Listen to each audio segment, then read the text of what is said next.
partner with the Health Equity Committee and National Council of Negro Women. To start us off, our MC for the night is Beverly Berry, who is the Director of Diversity, Equity, and Inclusion at the Alzheimer's Association, and she will carry on with the program at this time. Thank you, Shara, and good evening, everyone, and thank you all for joining us for this evening's webinar. As Shara mentioned, this partnership and these activities have been a long time coming, and the Alzheimer's Association is pleased to partner with the National Council of Negro Women. Together, we will work to create a greater awareness of Alzheimer's Association resources, programs, and care and support services for families impacted by Alzheimer's and all other dementias. African Americans are at an increased risk for developing Alzheimer's disease. We are also less likely to have a diagnosis of our condition, resulting in less time for treatment and planning. Another fact that's important to note is that almost 2/3 of Americans with Alzheimer's are women. Our partnership will look to further inform communities across the country about the disease, risk factors, and the importance of early diagnosis. Tonight's webinar is one of many ways we will work together to increase awareness as it relates to Alzheimer's disease and other dementias, as well as fulfill our vision of a world without Alzheimer's and all of the dementias. Before we dive into tonight's conversation, I'd like to take a moment just to let the audience know more about the prevalence and the impact of this disease. More than 6 million Americans are living with Alzheimer's, and by 2050, this number is projected to rise to nearly 13 million. Worldwide, there are about 55 million people that are living with Alzheimer's or another form of dementia. More than 11 million Americans provide unpaid care for people living with Alzheimer's, and in 2021, these caregivers provided more than 16 billion hours of care valued at $272 billion. So what we do know is that Alzheimer's is a costly disease. It affects women and our Black communities at a disproportionate rate. And there's also a heavy burden that it brings for caregivers who are caring for a loved one with Alzheimer's or dementia. November is National Family Caregivers Month. And it's also the beginning of the holiday season. And of course, the holidays are often filled with sharing, laughter, and memories. But they can also bring stress, disappointment, and sadness. So a person living with Alzheimer's may feel a special sense of loss during the holidays because of the changes he or she has experienced. And caregivers may feel overwhelmed by maintaining traditions while providing care and adhering to safety precautions. So to help frame this conversation and to take a deeper dive and provide resources that support caregivers and how to cope with a loved one who has Alzheimer's or another form of dementia are Andrea Garr, Dementia Care Specialist for the Wisconsin Department of Health Services, Asante Foster, Sandwich Caregiver and founder of Puzzled 2020, and Priscilla John Louis, Alzheimer's advocate and inspirational caregiver. So to help us to dive a little bit deeper, and I want to thank you all for joining us on this panel discussion to bring such important information to our audience this evening. So we're discussing the topic of Alzheimer's and dementia, as well as caregiving. And I don't want to take for granted that everyone in the audience understands what Alzheimer's is or the differences between Alzheimer's and dementia. And so, Andrea, I'd like to pose this question to you, and that is, can you walk the audience through, what is Alzheimer's disease and how does Alzheimer's differ from dementia? Hi, Beverly. Yes, I would be happy to. And Johannes, if you are able to show the first of the slides that I emailed to you, that would be great. If not, I'm just going to talk through it. But if we can think of the term dementia as an umbrella term, and the term dementia is applied to a set of symptoms. And these symptoms point to the fact that our thinking is different from what is our normal, our baseline. So to give you an example, if I went to the doctor's office and the doctor said, Andrea, why are you here today? And I said, well, doctor, I have, a runny nose, I've got some congestion, I'm coughing and sneezing, and I'm fatigued. What do you think if he turned around and said, okay, Andrea, I diagnose you with a runny nose and some coughing and sneezing and fatigue? No, that would not be a diagnosis. What he needs to do is find out what is the cause for those symptoms. It could be the cold, it could be the flu, it could be allergies, it could be COVID. But each of these causes are going to have a very different treatment path. So the same thing is true with dementia. There are a variety of symptoms that point to thinking ability being different from what it is normally. But what is important to understand, if possible, is what's causing that difference. When we know what the cause is, that will determine how we treat the dementia. So since I don't have my slides available, let me just say that Alzheimer's disease, well, before I get there, there are under that umbrella, there's two sides. First of all, there are the dementias that are reversible, meaning that there are treatments that we can take to return our thinking back to our normal, our baseline. And then there are the dementias that are not reversible. Possible causes for dementias that are reversible include things like infections. And for our older adult population, one of the most common infections that can lead to dementia symptoms is a UTI, urinary tract infection. Severe dehydration can cause dementia symptoms. Severely low blood sugar will also cause dementia symptoms.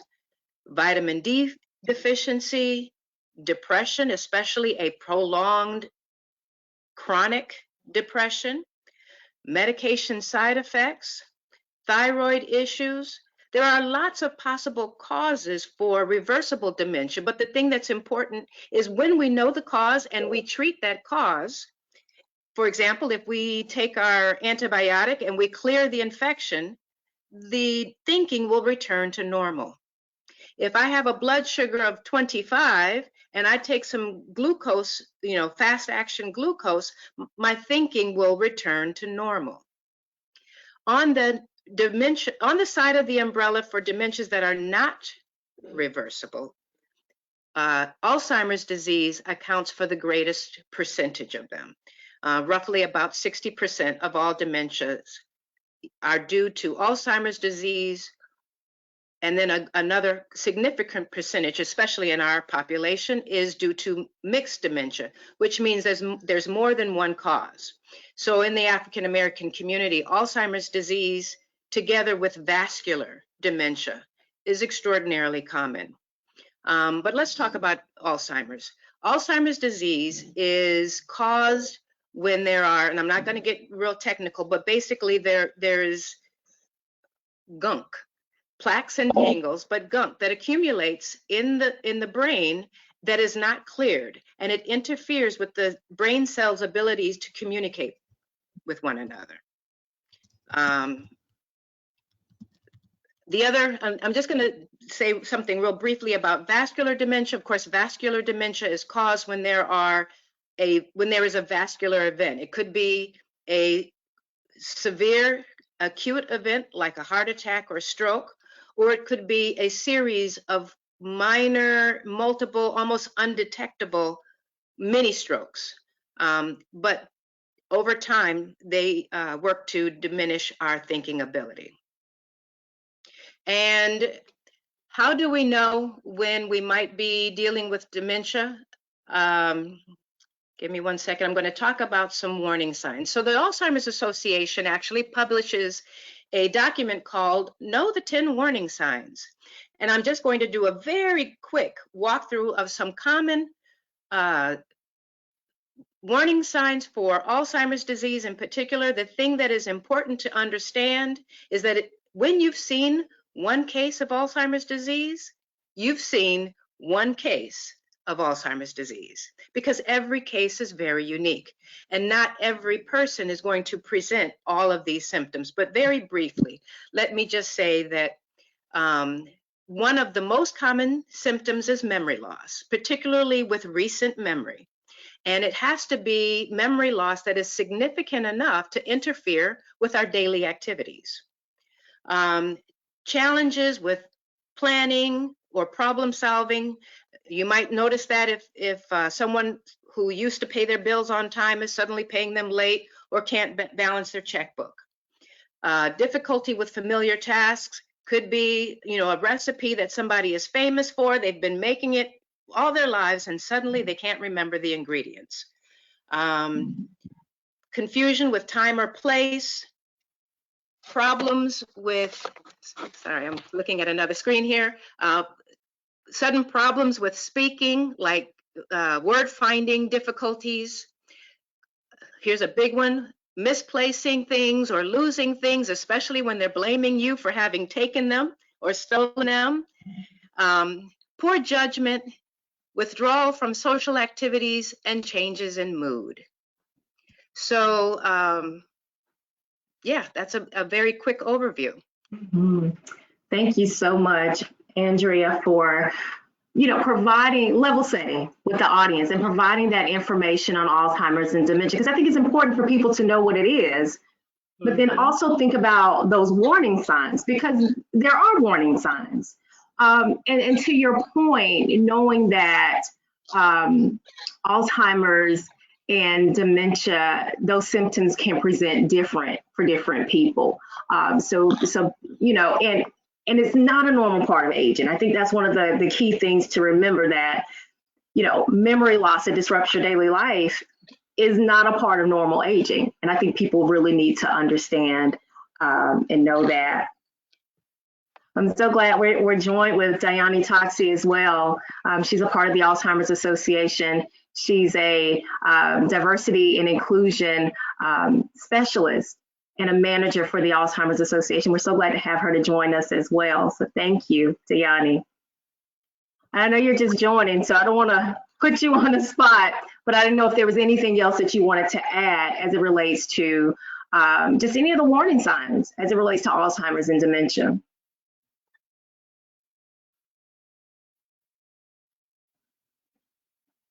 I don't know if she can hear us just quite yet, but we'll come back. We'll come back. But while we're in the space and we're talking about Alzheimer's and dementia, and we're talking about the warning signs, Priscilla and Asante, starting with Priscilla, can you, does any of those warning signs sound familiar? And can you talk a little bit about, the warning signs that you may have saw with your loved ones? Absolutely. The one that we talked about that related most for me would be the forgetting where things are. That's how my mom kind of started, with the forgetting where she put her purse. Could not remember where her keys were. And that part about blaming other people for taking her purse. I remember one incident in particular because her dementia kind of advanced after a surgery that she had. And even at the rehab, I had her purse from the surgery, from being at the hospital, and literally every day she saw me, it was, you took my purse, you took my purse, you took my money. And so, but it started with that, the misplacing of the purse, the misplacing of the keys, getting ready to leave, can't find the keys. And this was something that started to happen consistently. So that is the one that relates more for me. Asante, anything to add there? Sure. For me, it was like most people, initially it was undetected because my grandfather was caring for my grandmother who had Alzheimer's at the time. And so all of the attention and focus went on her, and we didn't really notice, like, oh, Papa's repeating himself a lot of times, because he's a talker. So it was like, okay, he's just really trying to drive this point home. That's why he keeps saying it so many times initially, right? Or like we would, he's an excellent driver, but when we were in the car with him, we're like, oh, Papa almost hit that curve. Like, whoa, okay, this is a different type of ride, and this is somebody who has taught us all how to drive. And then the main one looking back now is that he never really, we would go out to dinner to eat, and the bill would come, and he would always like slide, the bill over to us, but he would put his card on it. Like, yeah, I'm paying, but that was the extent of it. Here's my card. And it's like, okay, Papa letting us take, feel like we grown today, right? We gonna pay with his credit card, cool. And then, it would come for him to sign, and he's like, you go ahead and sign it too. Cool, Papa, you want to sign it? Signs like a benefit to us, but it really was a challenge for him. Like, oh my God, this is somebody who always counted his coins, and now he couldn't even sign a check. Somebody who taught everybody how to drive, and now he couldn't even see if he was getting ready to hit a curb. And just to always repeating himself with the same thing over and over, and looking beyond his storytelling abilities to now, wait a second, this is like going on some years now. So those have definitely been the signs that I've noticed still today. He doesn't drive anymore, but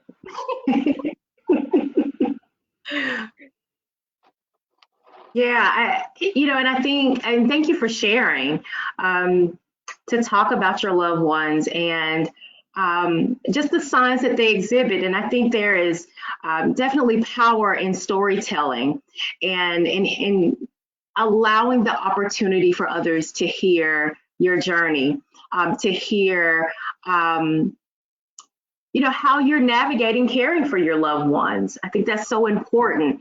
And that leads me to my next question, because we're discussing Alzheimer's and dementia, and we're discussing caregiving.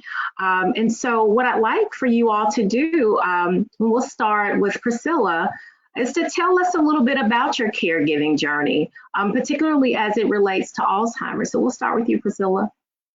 So I have been caring for my mom now going on 8 years. And so, as I said, it started, she had been showing some signs prior to the surgery, but after the surgery, it really advanced a lot. And so for about a year after her surgery, she stayed at home, and we ended up taking her car away. So for about a year, I would just do the going by, making sure she had breakfast, making sure she had lunch. Then it went from making sure she had breakfast, making sure she had lunch, to leaving work, picking her up, taking her to my house, spending the night, getting her up, taking her back to her house, going back for lunch. And I did that for a whole year. And then after that year, we made the decision to move in with her because of her familiar surroundings at her home. And it just gradually just has, advanced. And so it's been myself and my youngest daughter. We've been in here doing it as a team. And so that's where our journey started. A year after I moved in with my mom, almost a year, my grandmother, my 98-year-old grandmother, I ended up having to move her in, or move her from Central Florida up North Florida where we are. And she was with me as well for almost 5 years. She passed away January 29th of this year. So I had two of them that we were caring for, both with dementia. And so that's kind of where our journey started, where it was, and we're still on it with my mom. And it's been a journey, but it's been one that I've taken to really advocate and help to educate other people and bring greater knowledge, especially to our community, in regards to what it looks like and what caring looks like, and making caring fun, making caring something that, as they say, making caring great again. I love that. Thank you, Priscilla. Asante, tell us a little bit about your caregiving journey with your papa.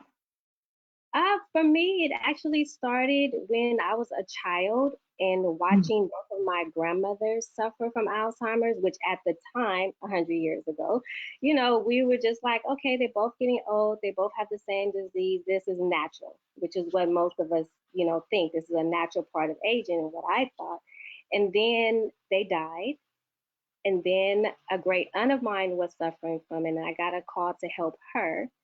And then my grandfather was diagnosed with it, and I started helping him. And at this time, and that was summer 2020. So this was like in the middle of the pandemic. My aunt was in an assisted living facility, so I couldn't even get in. You know, there was nothing that I could do. But here it is now. My grandfather has got diagnosed, and so he actually called my cousin Will. Shout out to my cousin Will, because he, definitely would not be able to do this without his support. And said, I need some help with certain areas. And like Priscilla was saying with her mom, it always starts off with the little things that they need help with. And then once it kind of, grew into needing more support, more care, that's when my daughter and I jumped into the picture and became sandwich caregivers.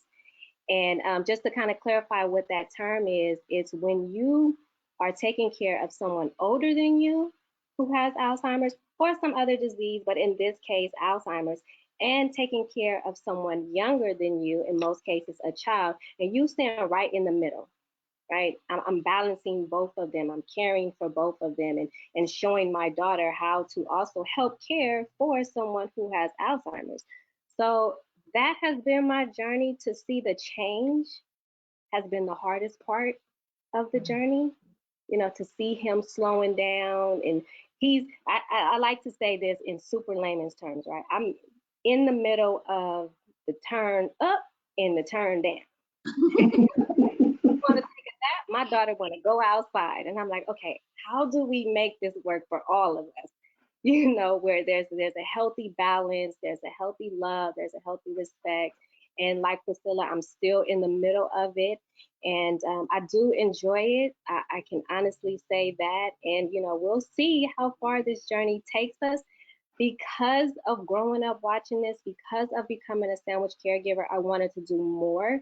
Not only just help, my family, but okay, how can we help others in the community, in the culture, in the world with this? And so my daughter and I founded Puzzle 2020, which is a company that specializes in helping people get ahead of Alzheimer's by reducing the risk factors and boosting your overall mental wellness with our gratitude products and an Alzheimer's awareness documentary that's told from a more youthful point of view. That people can understand that you can be on an Alzheimer's track in your 30s and not even know it. That's good information, Asante. And just again, the power of storytelling, of hearing another person's journey so that they can relate and also know that they're not in this alone. I heard Priscilla say, make caregiving great again, or finding the joy in caregiving, because I think there can be joy in the midst of caregiving. It really allows you to slow down and really appreciate and take time with your loved ones. Dayani, I'll turn over to you to ask for you to share your caregiving journey as well. Yeah, so unlike Miss Foster, I haven't had Alzheimer's and dementia run in my family as predominantly.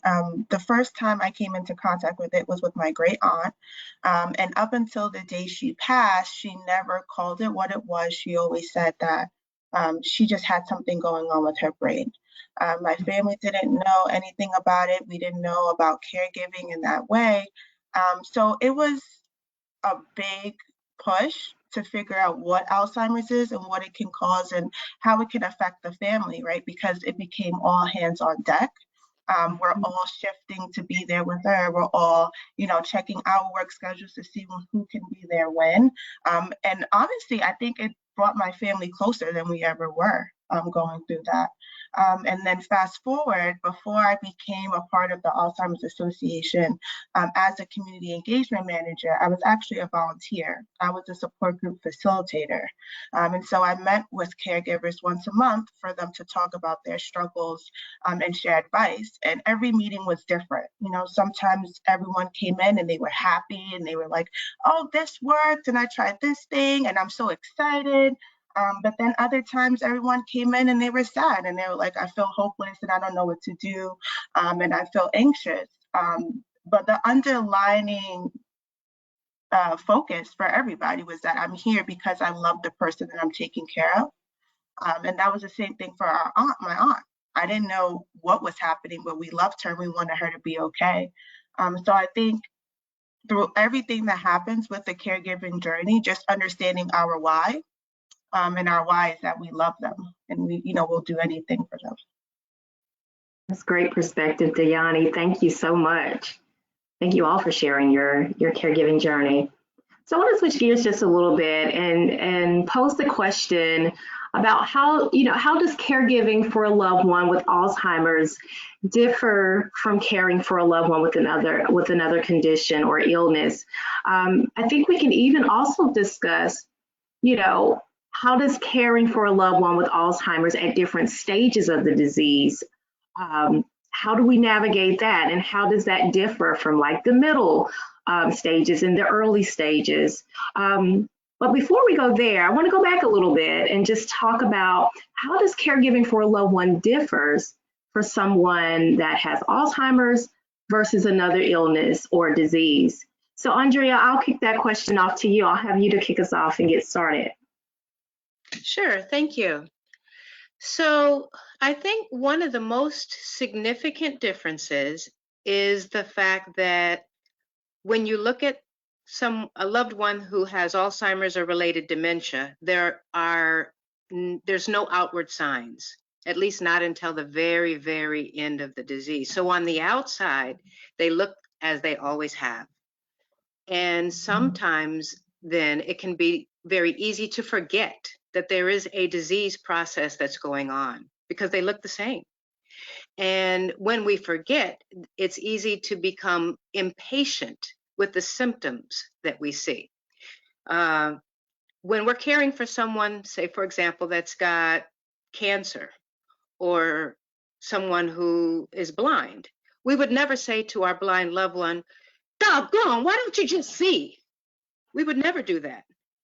But with our loved one that has Alzheimer's or related dementia, if we don't know that what we see is not them trying to be difficult, they're not trying to frustrate us, but there's the behavior is actually due to a disease process going on in their brains.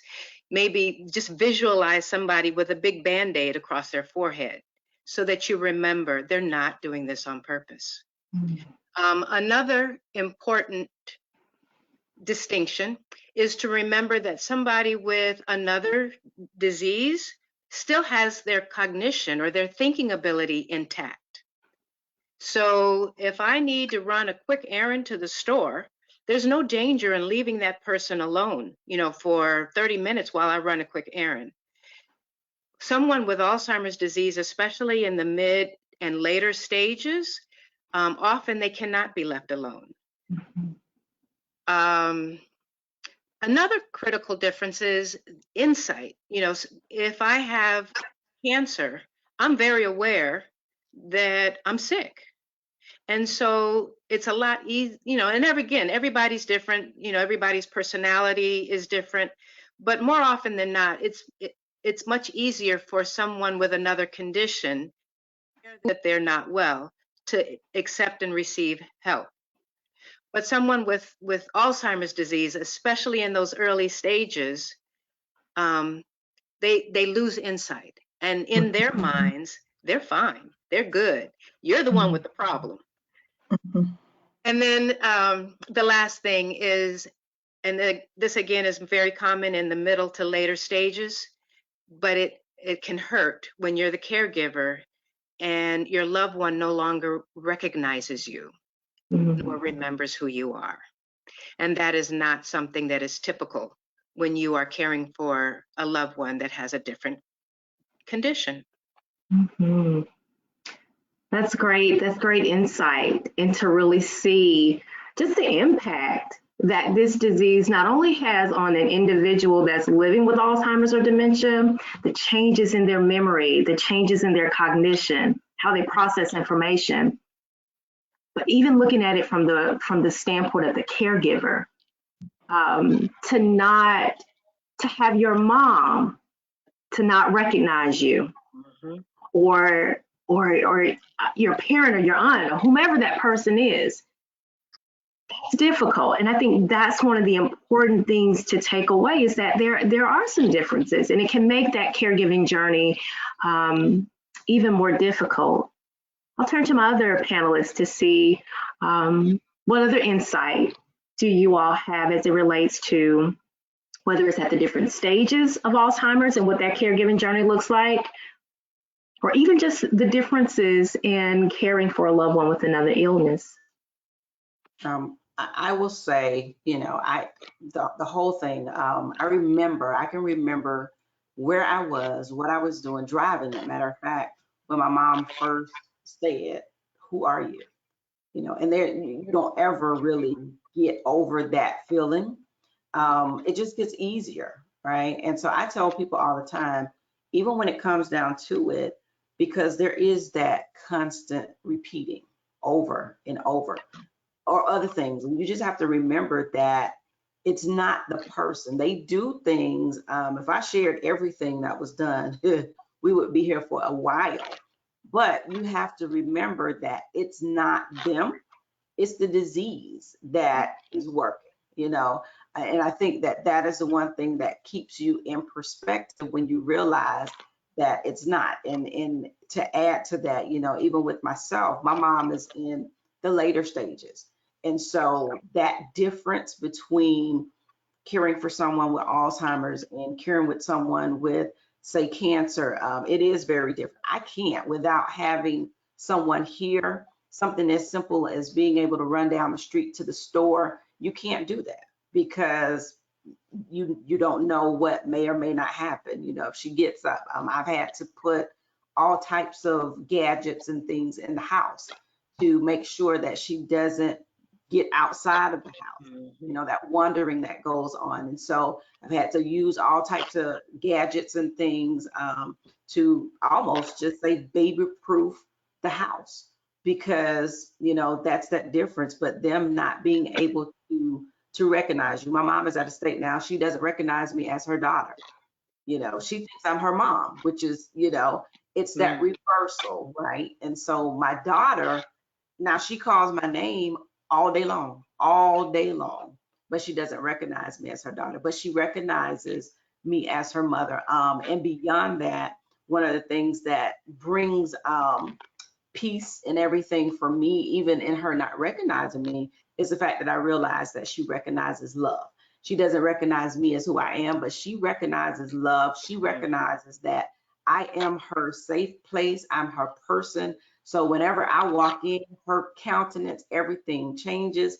And that is what brings peace. And, you know, my what I go by now, my tagline really is love is greater than dementia. So no matter what, if that love is there, when everything else is forgotten, love is so much greater. And they may not recognize who you are, but they will always recognize love when you give them that love. That's so good. That's a word for, I'm sure, some people in the audience that may be navigating this journey. And that's a piece of information that they needed to hear. So thank you for sharing, Priscilla. Asante, Dayani, anything else to add? Yeah, I was gonna piggyback actually off of what Andrea said, because she used the word patience. And I feel like, you know, it couldn't be more true. When we see someone with Alzheimer's, we see these overlapping of the stages. So someone is not just in the early stage and just in the middle stage, right? There's every day is different. So they took their medication with applesauce today, it's been working for 3 days, and then all of a sudden they don't like applesauce anymore, you know? Or they love this song, I sing it, so they go into the bathroom and shower, and all of a sudden they're refusing to do that. They're refusing to do anything that was working before. And then a month later, they love applesauce again, you know? So something as simple as that can be very, because you're like, what am I gonna get today? If someone has a different type of disease or disorder, you see that gradual, you know, progression down slope. With someone with Alzheimer's, you never know. Yep. it goes up and down. And also somebody could be in the early stage for, 5, 6, 7 years, or somebody could be there for 2, right? You don't know what the journey is going to look like. You have no idea what you're walking into. I think that's also a good, something to think about. Mhm. Very true.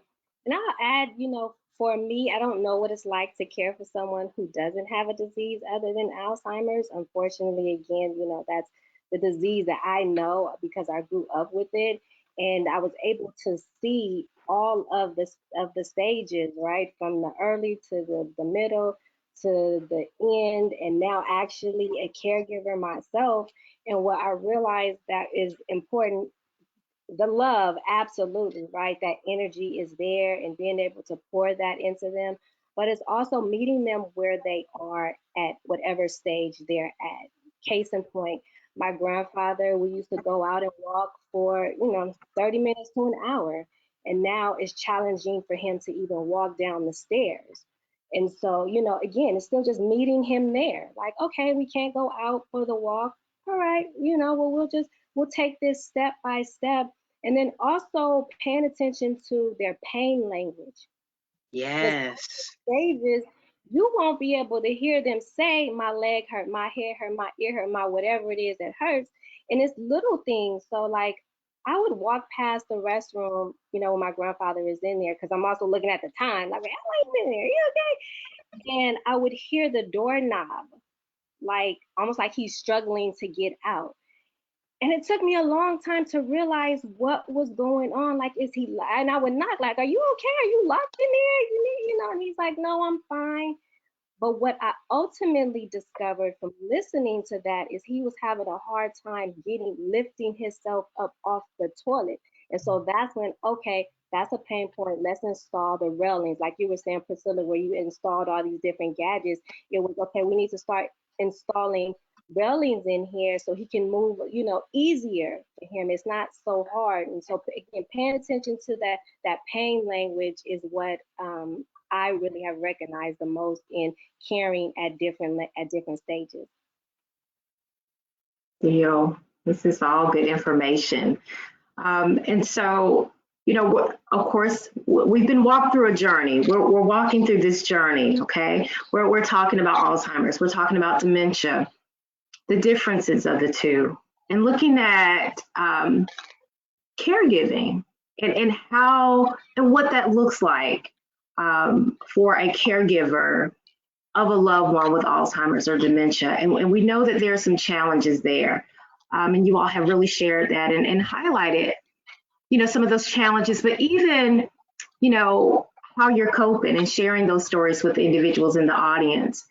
And I know we're getting to the top of the hour. And so one of the things that I wanted to, a question to ask to this panel is just about caregiving tips, practicing self-care. I think sometimes as caregivers, time can be one of the biggest barriers into setting aside time to care for yourself. But of course, we can't be great caregivers if we're not taking care of ourselves. And so I know you all are navigating this journey or have navigated this journey. So I'd like to just pose the question, and we can start with Priscilla about, what are some caregiving tips, or even, how do you practice self-care? How do you make time for that? Well, I will say, first of all, that I am still learning. In almost 8 years, I'm still learning how to make time, to find time and really make it. But one of the things that helps me the most, I journal. I journal a lot. I give everything to my faith in God and the grace that He gives me to do it. So prayer, reading the word, that is important for me. But journaling helps me. I also do graphic design, and so helps me to be able to create some other things. But my thing is, and I tell people, whatever self-care is for you, do that. You know, I just over the weekend, because I said I'm gonna determine that I'm gonna get even more. I like to go and I like to relax in my jacuzzi and just woo-saw. So I installed my TV. I put one in there over the weekend because I said, you know, if I want to, I can have it in there.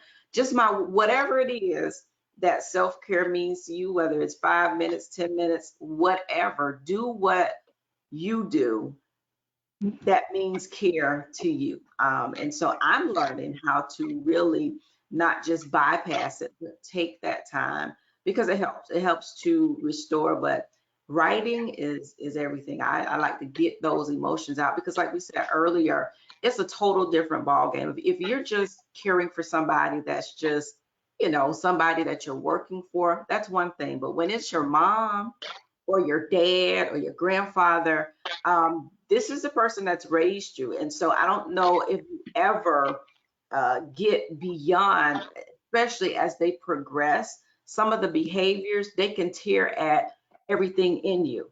And I am the person, I'm going to keep going, keep going, keep going. A lot of times, because I have a very photogenic memory, some things that happen when I slow down, that's when they start to play back and they can pull at you. And so, you know, I write this stuff out. So I'm not keeping it in. I'm not just internalizing it and keeping it there.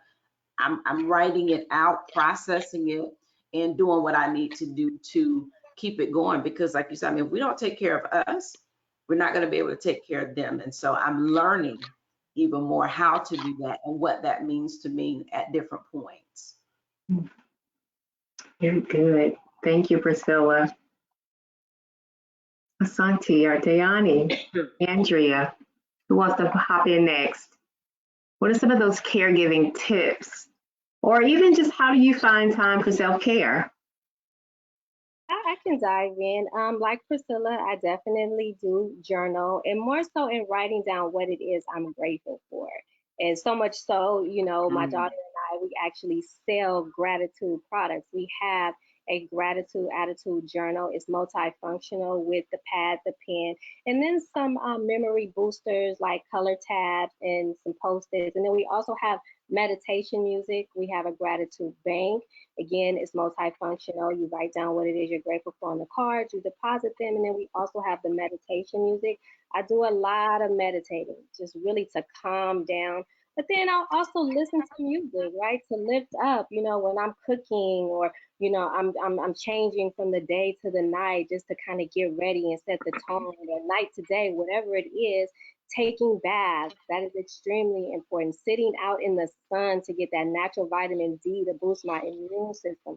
Being mindful of what it is that I eat and I do. You know, I like to tell people, for me, I've learned how to dress better, which means I watch my diet, I rest, I exercise, and stop stressing. Now, easier said than done sometimes, right? But for the most part, I really try to practice that. Like, okay, let me make sure am I dressed appropriately and not what I'm putting on, but what I'm putting in. I'm also mindful of making sure that I invest in my wellness so I don't have to pay for my illness later on. It's the little things, and it's as a caregiver, you know, just making sure that I still keep my grandfather moving. Everything is an exercise, you know, from peeling an orange to, you know, going to get the mail real quick. I just make sure we're all still, you know, again, meeting each other where we are and making time, forcing time. Because if somebody called me and told me to come pick up $1 million check, oh, I had a time right away, right? So to make sure that my mind is at peace most of the time, we have to make time for those things. So I definitely work towards that. Awesome. Thank you, Asante. And just to change gears a little bit, I'm going to have Dayani and even Indra to step in too, because I know we're getting to the top of the hour, and we want to talk about the, you know, how do you practice self-care and those caregiver tips, but just also resources that are available. And then there's one handout that's actually been placed in the chat area, I believe. So that's an access point for resources. But wanted to have Dayani walk us through some of the resources of the association. Yeah, so it seems like the running theme is that you can't be an effective caregiver if you yourself are not healthy, and that's mentally, that's physically, and emotionally. I like to equate it to when you're on a plane and you're going through the emergency actions. How they always say, just in case your oxygen mask has to come down, make sure you put your oxygen mask on first before you help the person next to you. And I believe that that's a lot like caregiving. The Women's Alzheimer's Movement published an article written by a caregiver that describes her caregiving journey as being lost in the woods.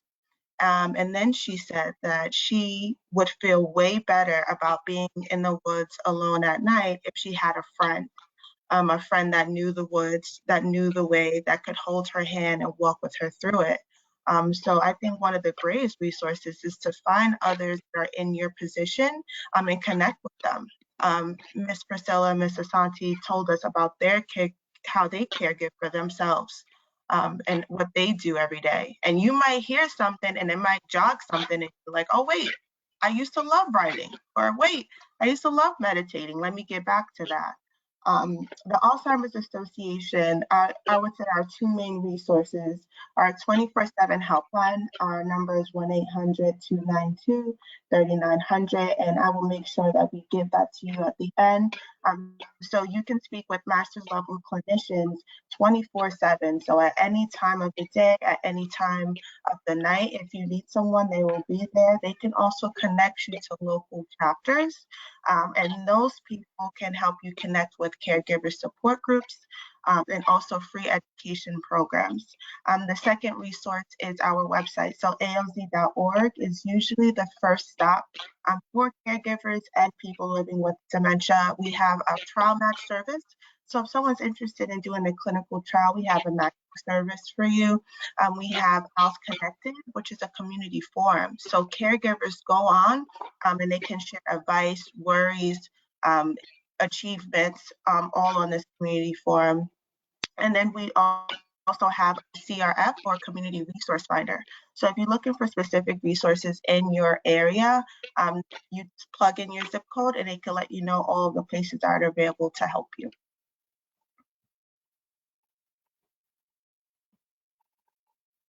I was on mute. So much. I appreciate, and I know the audience appreciate those resources. And all of the resources that Dayani mentioned are in this PDF document that's attached in the chat. So, pull from that, gather that information, and use it as you see fit. And I know we're at the top of the hour, and I believe that there are some questions in the chat, and I always want to have an opportunity to be able to answer questions. So Whitney, I don't know if you're on and you can provide us with some of the questions that the audience may have, but we can take a few. Yes. Thank you all so much for such an informative session. My grandmother has dementia, as many of our grandparents do. And a question I had was, sometimes when you have a parent or a grandparent that is normally your support system, as they are going through progressing through this disease, it makes it a little bit difficult because not only are you watching someone you love progress through this disease, but this is a person who you would lean on for support to go with this. So it puts you in an interesting situation when it's a person who you often, would call and ask, hey, how do I deal with this? So I was wondering if you would speak to that a little bit. Oh, I have something to say about that. First of all, I'm sorry to hear about your grandmother. And that is a big one that I really struggle with, because my grandfather is not only my grandfather, he is my friend. So to see someone who I could sit and talk with for hours and get advice and just listen to him guide me in the right direction, now can't do that.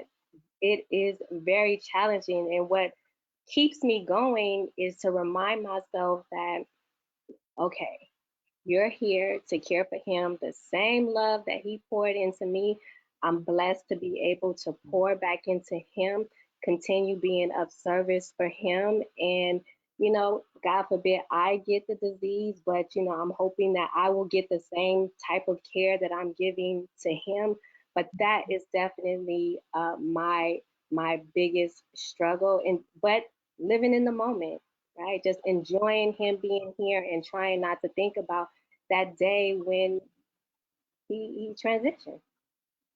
Yeah, I agree. It's definitely difficult. And I think somebody said it early. One of the things that is important as well is making sure you have a great support group. You know, your support group is what is going to help you during that time because, you know, that's mom. And so I used to go and lay down in my mom's bed. Everything was right when you lay down in mom's bed with her. And so being at a point where you can't do that, because the thing about it is you're juggling life, period. You know, whether you're in the sandwich where I'm in that same situation where I have a child that I'm caring for and a mom. And so when life happens for you, it's like you almost don't have time to stop because you have to take care of them. But the support group, that's one thing that I can say. I have, God has blessed me with some dynamic friends that are family who are there. And so your support group is everything at that particular time. So you may not be able to talk to the one that you're caring for, but you know, God has a way of placing the right people there so that you can, you know, and they're there to allow you to lean on them and to talk to you, talk you through it. So I would definitely say, you know, if you can find you a good support group. And as Ashanti said, you know, love on them, strengthen that part that remains. That's my thing every day. Strengthen what remains. Good. Whitney, do we have time for another question?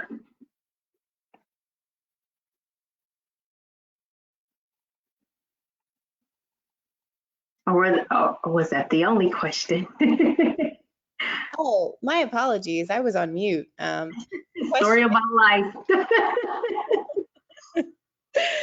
The question is, how young is too young to be worried about either early dementia or Alzheimer's? You know, I'll speak to this and my other colleagues can jump in. I always say if you notice any changes in your memory or thinking, because some people have what we call an early onset diagnosis of Alzheimer's or dementia. And that can start in someone's early to mid 40s, what we've learned. And so it's so important that if you notice any changes in your memory or thinking, to seek a doctor's care. It doesn't always mean that it's Alzheimer's or dementia. It could be stress. It could be due to taking a new medication and you're exhibiting these signs, a urinary tract infection.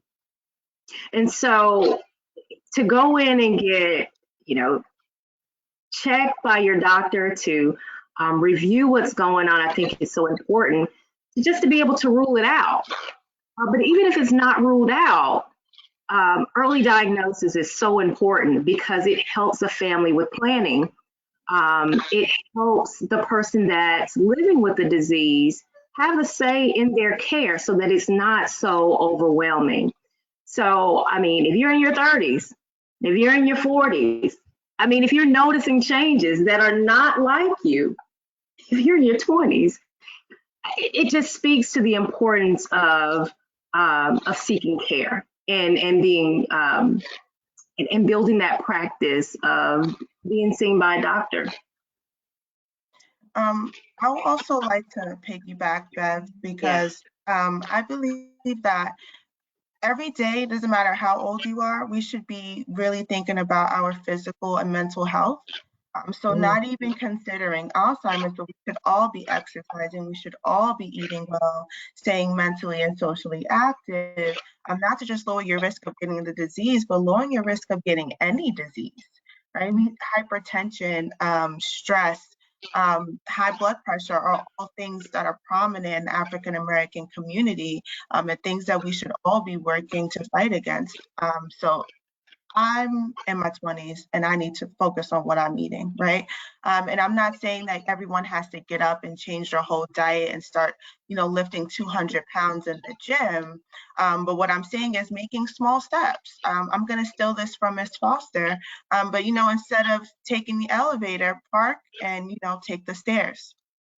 Instead of picking up a donut when you're stressed out, say, you know what, I'm going to pick up a little vegetarian treat. Any little thing, any little progress helps and can help, your future health. I was going to actually ride that same piggyback as Dayani by making the point that we're never too young, or it's never too soon to start thinking about brain health. And when we think about brain health, a lot of the things that we do for heart health are also brain health too. So if you just keep that in mind, and even, as we are teaching our children healthy habits, they're not too young. It's never too soon to start to develop those healthy habits. Absolutely. It's good information. What's good for the heart is good for the brain as Yes. well. Absolutely. All right. I just want to take this opportunity to make one quick point regarding resources. I know there's a number of resources from the Alzheimer's Association. I, of course, represent a state as my employer, but there is one national resource. It's called the National Family Caregiver Support Program. And I don't know how many of our attendees have ever heard of that, but it's a national program. So you would have to find out locally where you can access it. But it will provide grant dollars to help you find respite, basically. And respite means different things to different people. For some people, respite means I want to take a break. But for other people, respite definitely doesn't mean that. I don't want to take a break. I just want some help. But whatever it means for you, these are dollars that are available to you, and it doesn't matter what your income is. There's no, extraordinary qualifying criteria.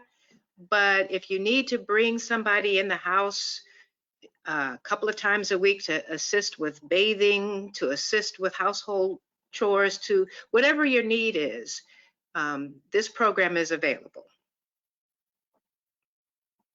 Thank you, Andrea. That's so important. And thank you for pointing out that resource where people can access dollars to get help or whatever respite looks like for them. I think that's so important. And thank you for sharing that. So I know we're almost 10 after, and we thank you all so much for the opportunity to be able to share this information with our community. And I want to thank NCNW for the opportunity. Thank your members for attending in the community, but also our esteemed panel for joining us as well to provide such rich information that helps to connect in a meaningful and an intentional way that helps. Hopefully something was said this evening that helps to make your journey a little bit easier. And so we look forward to the opportunity to be able to provide more information and education in the future. And at this time, I'll turn it back over to NCNW.